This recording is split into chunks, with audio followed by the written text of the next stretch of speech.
नमः शिवाय। हर हर महादेव। स्कंद पुराण की इस अध्याय में हम दैत्यों सहित दुर्गमासुर का देवी और उनकी शक्तियों के साथ युद्ध की कथा को सुनेंगे। स्कंद जी कहते हैं, अगस्त्य, पूर्व काल में दुर्ग नामक एक महान दैत्य हुआ था जो तीव्र तपस्या करके पुरुष मात्र से अबद्ध होने का वरदान प्राप्त कर चुका था। वह रूरु दैत्य का पुत्र था। उसने भूलोक, भूभर्गलोक और स्वर्लोक आदि समस्त लोगों को बाहुबल से जीतकर अपने अधीन कर लिया था।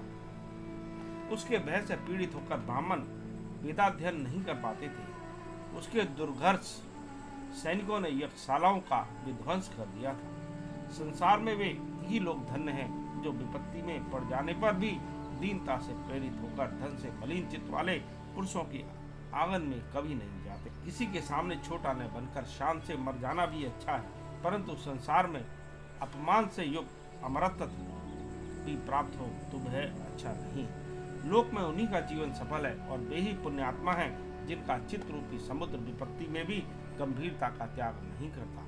जगत में कभी संपत्ति प्राप्त होती है और कभी विपत्ति। भाग्यवश इन दोनों को प्राप्त करके भी धीर पुरुष अपनी धीरता न छोड़े। जो आपत्ति में पड़ने पर दीनताग्रस्त होकर मरता है, उसके इहलोक और परलोक दोनों नष्ट हो जाते हैं। इसलिए दीनता को त्याग देना चाहिए।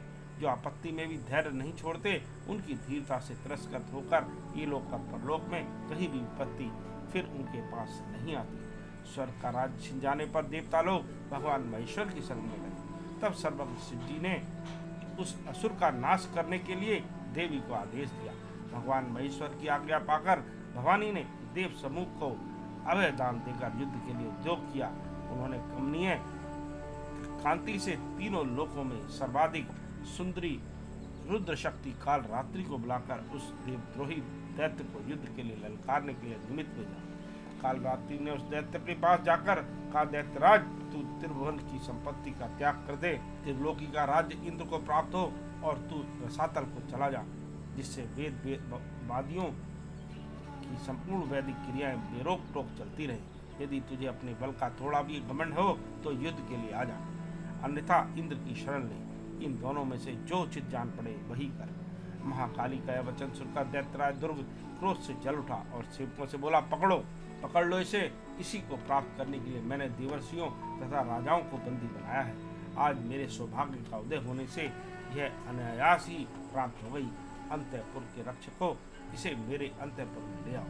दैत्यराज के ऐसा कहने पर जब रनिवास के रक्षक उस देवी को लेने के लिए आए, तब उसने दैत्यराज से कहा, दैत्यराज, हम लोग तो दूतियां हैं, दूतियां सदैव परवश होती हैं।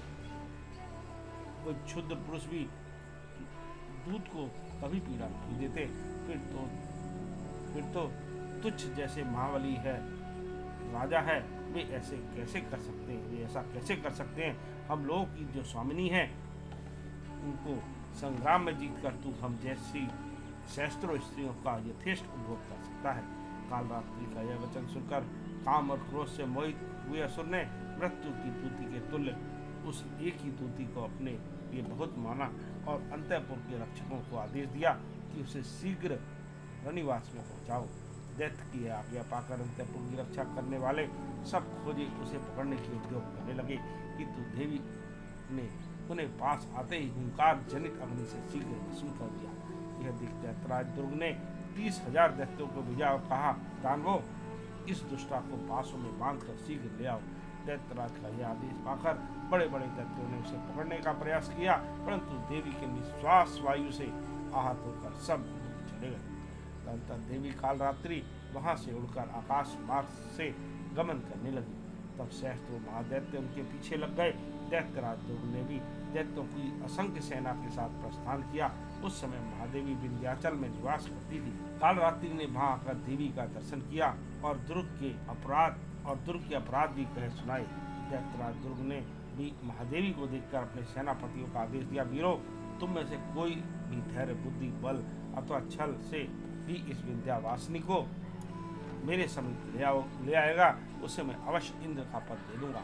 दानवराज का यह वचन सुनकर दैत्य दोनों हाथ जोड़े हुए उच्च स्वर से बोले, महाराज, यह कौन सा कठिन कार्य है। एक तो यह भयानाथ दूसरे अबला भला उसको पकड़ लाने में महान प्रकृति की आवश्यकता है। राजन, आप हमारा पुरुषार्थ तो देखिए, हम अकेले अपने बल पराक्रम से ही उस स्त्री को अपने सामने पास पकड़ लाते हैं। ऐसा कहकर वे सब दैत्य एक ही साथ चल पड़े। सब ओर से रण भेड़ियां बज उठी। दैत्यों का यह आक्रमण देखकर देवता भी भय से त्रस्त हो उठे, धरती कांपने लगी। तब महादेवी ने अपने श्री अंगों से सहस्त्रों शक्तियों को प्रकट किया। उन शक्तियों ने उन महाबली दैत्यों की सेना के प्रत्येक सैनिक को आगे बढ़ने से रोक दिया, मानो सीमा का उल्लंघन करके उमड़ता हुआ समुद्र ही रोक दिया गया हो। महादैत्यों ने उस युद्ध में जिन जिन भयंकर अस्त्रों का प्रहार किया, उन सबको शक्तियों ने तृण के समान समझकर हाथ में लेकर फेंक दिया। तब दैत्यों ने मेघों के समान अनेक प्रकार के अस्त्रों, वृक्षों तथा पत्थरों की बड़ी भारी वर्षा की। यह देख विंध्य पर्वत पर निवास करने वाली महामाया ने प्रचंड धनुष लेकर उस पर वायव्यास्त्र का अनुसंधान किया और उसके द्वारा शास्त्रास्त्र समूह को लीलापूर्वक दूर फेंक दिया। तब महासुर दुर्ग ने अपनी सेना को सहस्त्रहीन देख एक जलती हुई शक्ति हाथ में ली और उसे देवी के ऊपर दे मारा, परंतु देवी ने अपनी ओर आती हुई उस महावेगवती शक्ति को अपने धनुष से छूटे हुए बाणों द्वारा चूर कर डाला। शक्ति को टूटी हुई देख उस महादैत्य ने चक्र चलाया, किंतु देवी के सैकड़ों बाणों ने से वह बीच में ही कटकर टूट हो गया। तब दैत्य ने सींग का बना हुआ धनुष लेकर देवी की छाती में ताक कर बाण मारा, परंतु देवी ने काल दंड के समान उस बाण को अपने शीघ्रगामी बाण से मारकर रोक दिया। यह देख दुर्गमासुर ने प्रलयाग्नि के समान प्रज्वलित शूल लेकर बड़े वेग से देवी के ऊपर चलाया, किंतु चंडिका ने अपने शूल द्वारा उसे बीच में ही काट डाला। शूल के असफल होने पर दैत्यराज दुर्ग गदा हाथ में लेकर सहसा कूद पड़ा और देवी की भुजा में आघात किया। देवी की भुजा से टकराते ही उस गदा के टूट फूट कर सहस्त्रों टुकड़े हो गए। तदनंतर देवी ने अपने बाएं पैर से दैत्यराज की छाती में मारा। इससे दैत्यराज घायल होकर पृथ्वी पर गिर पड़ा और उसके हृदय में बड़ी पीड़ा हुई। गिरने के बाद पुनः उसी क्षण वह उठकर खड़ा हुआ और सहसा अदृश्य हो गया। उस समय जगदम्बा की प्रेरणा से उनकी शक्तियां दैत्यों की सेना में इस प्रकार विचरण करने लगी, जैसे प्रलय काल में मृत्यु की सेना संसार में विचरण करती है। इस प्रकार स्कंद पुराण का अध्याय संपूर्ण होता है।